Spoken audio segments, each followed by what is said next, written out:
Back in the 1980s, I got a master's degree from Lesley University researching the uses of sound and music for healing. And at the time, I had a pile of papers. This one, we still had paper. Pile of paper about Yohai. And I had been basically researching all these different systems that work with using sound for healing. And I come from a family of doctors. Father, grandfather, and brother were all doctors. And I thought, okay, pretty good to develop a left brain. I'm going to basically be the first person who has put all this stuff together and correlated everything. And I'm going to have the sound of this for this and the sound of this for this. And this is dating me. I'm sitting in front of a computer that's got a DOS operating system. The screen, you're going, what? The screen is dark. The letters were amber color. And here I'm trying to write and put in information.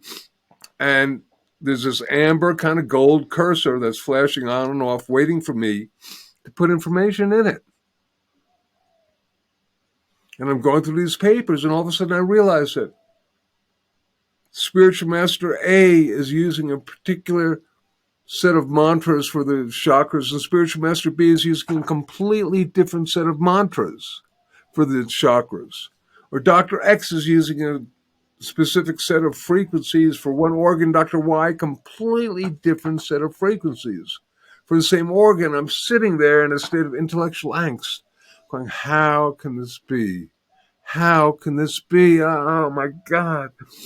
And all of a sudden I hear this inner voice, and it says, it is not only the frequency of the person making and receiving the sound, it is also the intention of the person making and receiving the sound that creates the effect. And I wrote on this computer the words frequency plus intent equals healing. I'll say that again. Frequency plus intent equals healing. And another way that I look at it now is sound plus belief equals outcome. But once again, what is the consciousness? What are you trying to encode upon the sound? And oftentimes that is what you're going to come up with. And for me at the time, I was interested in healing. So it'd be frequency plus intent equals healing. So that is the, second, if you like, pillar, is that you got a question. Okay, sir. So does that mean, because, you click on a sound website, people who listen to this podcast will probably then get ads coming up to them, meditation with this frequency for this organ, or, to the sun, or whatever it might be, right? And you get the different hertz. Right. So does that, and the way you listen to them or look at them, it's like, oh, I'm just going to lay back and listen to this, and it's going to heal me. But what you're saying is that everyone's everyone is unique, and if we don't bring the intention in behind it. Yeah, I haven't gotten to that one even yet. That's the next one. But let me just suggest to you that I think that it's not in my belief system that there are keynotes of frequencies that are more healing than others. I think that's a wonderful marketing tool. And there is a whole phenomena of people who believe that certain frequencies, hey, I'm listening to this at this frequency, and therefore, if they believe, therefore, that they're going to get that response. Do you know how hard it was when I came up with frequency plus intent equals healing and trying to talk to these doctors and whatnot? I say, have you ever thought about the importance of intention? And now you got people like Bruce Lipton, The Biology of Belief, or Joe Dispenza, The Placebo Effect, or Masaru Emoto, showing that you can change the crystalline structure of water molecules with intentionality. And all of a sudden people go, oh, okay, yeah, that's there. So just if you have a belief that a particular sound is going to have a particular effect, blessed be, but it's not in my belief system, because I don't personally want to limit the different gods and goddesses to specific frequencies. Mantras are different. Mantras and frequencies are not particularly the same. But to say that, a certain frequency, I could go into this in a really big way, but I would just tell you that it's a brilliant tool for making money is if you convince people that a specific frequency is going to have a specific effect. I've done that just as an experiment, and people go, "Whoa, this is great!" And I wouldn't say, "Well, I don't want to say, hey, it's not necessarily the frequency you think it was. I was just doing it, an experiment to see what would happen if you thought it was," because it doesn't matter. Beautiful. And that's really on a level as much of a truth as I've been able to, ascertain in terms of this. Now, that doesn't mean that two harmonically related, for example, tuning forks that create a, if you like, create a sonic field. I'll just do this.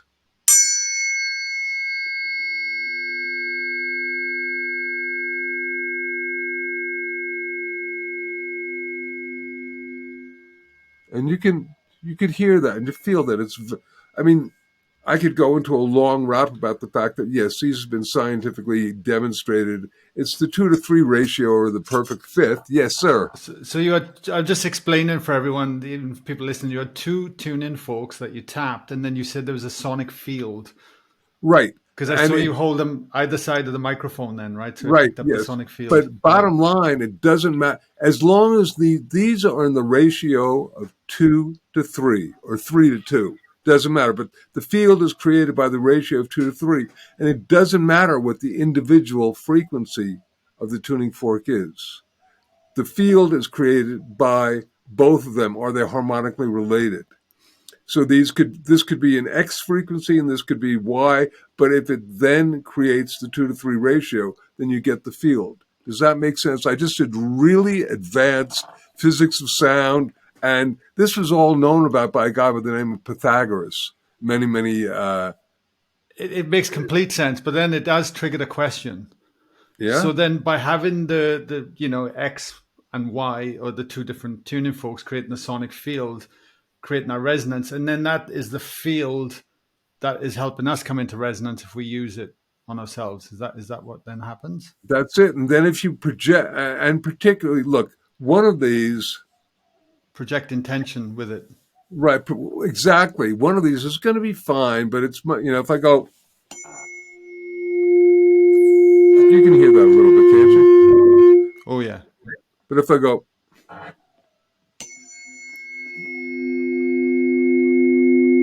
you can feel the difference, can't you? Yeah. And just as a big thing, getting back to ancient Egypt, you remember they had the ankhs? Yes. Throwing a lot of stuff at you and probably at your audience too. And let me get back to the third pillar of sound healing.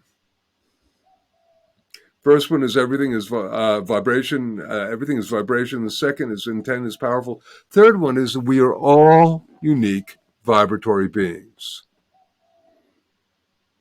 And I always ask when I'm doing a workshop and I speak to people, I say, okay, how many of you are allergic to penicillin? And anywhere, guy, from 5 to 20% of an audience are going to be allergic, sometimes even a lot more. And I say, okay, if you think that everything is vibration, then penicillin is a frequency or a composite frequency. It doesn't much matter. And for 80% of the people, it's going to be healing. But for 20%, it's going to be toxic.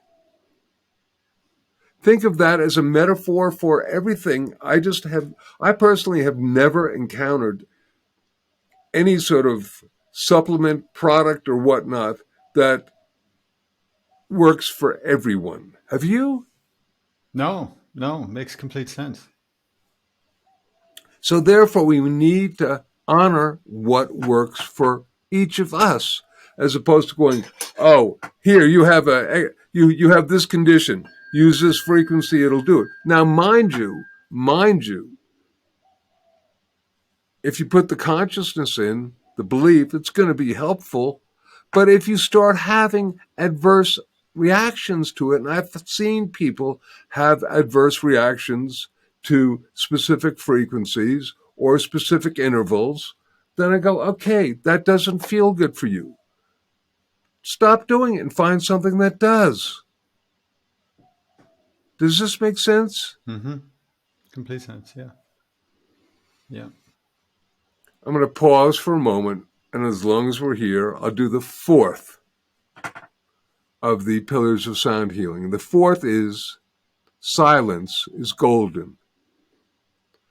And that means that silence is very, very important. Silence is very, very powerful. And that, in fact, silence is the yin to the yang of sound.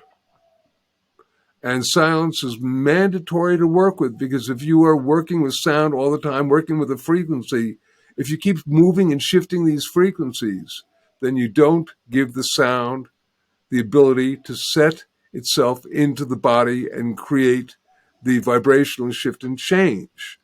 So that, for example, if my wife Andy and I are teaching humming and we have people hum for 5 minutes, we have them be in silence for 5 minutes, because that's really where the major shift and change happens. That's all of a sudden where the real juice occurs in the silence. It also makes me think about just giving space to ourselves, right? And when I want to resolve problems or move forward in different directions or whatever it might be, or challenges that arise, I never try and solve them these days. I just give myself space. Well, here's one. And it's the silence it comes from. Yes, beautiful. Here's one. Did you know that the word listen and the word silent are anagrams? Same amount of letters. So if you're silent, you can listen within. Oh, there you go. I did not know that. I'm full of little witticisms. That came from my wife, Andy, actually. Yeah, no, it's beautiful. It's beautiful.